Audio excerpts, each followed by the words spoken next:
Okay, so now we're on page 26. Let's talk about chord symbols. Chord symbols are what have been written above the notes in the book all along thus far. Okay, so when we've been reading vominos or halftime or orbits, those symbols above the notes, that's what I've been reading. Okay, so now you guys are going to be reading these. So there's many, many different types of chords, as I mentioned, but we'll start out with just major and minor, because that's what we know so far. So if you look on the top of 26, major chord symbols is generally just written as the note name itself. So if someone says play a C chord, play a G chord, they mean major chords. Okay, just a plain old C, plain old G. Okay. If it's a minor, we have to denote that. We have to convey that. Some people write it with a little dash if you look. Some people write M-I-N. Some people write a little m. And some people write out the whole word minor. Okay, so those are the basic ways that we might see a major or minor chord symbol. Now, chord symbols stay in effect until you see a new chord symbol, or sometimes you might see an N.C. which means no chord, and that cancels out the chord. Otherwise, if you look at this example, page 26, it would be 3 measures of A minor and 1 measure of C major. Okay, so there's a melody written there as well, but if I was strumming this, you don't know what rhythm to strum, but you just know it's A minor for 3 bars and then a C major on the last 4. Okay, we'll talk about how you decide what rhythm to play in a second. So now what if I do want you to strum a particular rhythm? Okay, this is how we get into rhythmic notation.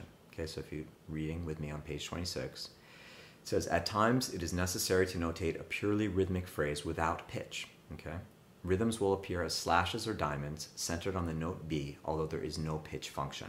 So if you look here, this is also a great review from all the notes we've learned so far rhythmically. Whole, dotted half, half, quarter, eighth.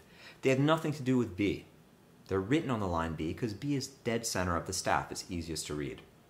Okay, so from left to right there would be 4 beats, 3 beats, 2 beats, 1 beat, and half a beat each. Okay, so using this system, we can write out rhythms that we want people to perform. Okay, so now we'll move on to Strum Rhythms 1. So on the bottom of page 26, it says, below are a series of exercises for learning to apply strum rhythms to a given chord progression or chord. A down arrow indicates a downstroke, which means to strum the strings from low to high, and an up arrow indicates an upstroke, which means to strum the strings from high to low. The rhythms and strums for each 4-bar example are written underneath the first measure only. Be sure not to add a slight pause as you switch chords. So you want to do this with the metronome or the SoundCloud tracks, for sure. Okay. And now let's talk about how these actually work. Okay, so you set a metronome, and it's most important that you're at the downbeat of each measure where the chords change. Okay, so I don't want you to progress through these without a metronome, thinking like, okay, here's the whole notes. 1, 2, 3, 4, 1, 2, 3, 4, 1, 2, 3, 4. Then you get to the half notes and you go 1, 2, 3, 4, 1, 2, 3, 4, 1, 2. That doesn't work. It has to be like you're playing with a drummer, so it has to be consistent all the way through. So let me play this for you so you can hear it. And I've got the metronome at 100, but you can of course do this much slower if these chords are new for you.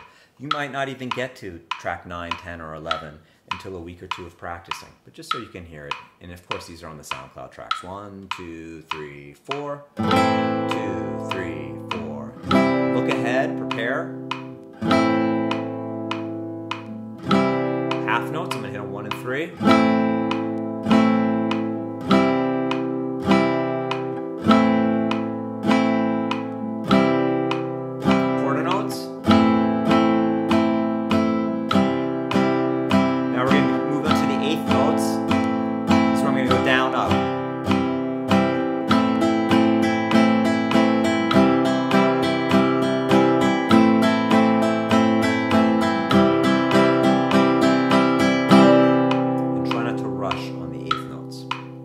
So that's 8, 9, 10, and 11. That's 27, and the top of page 28.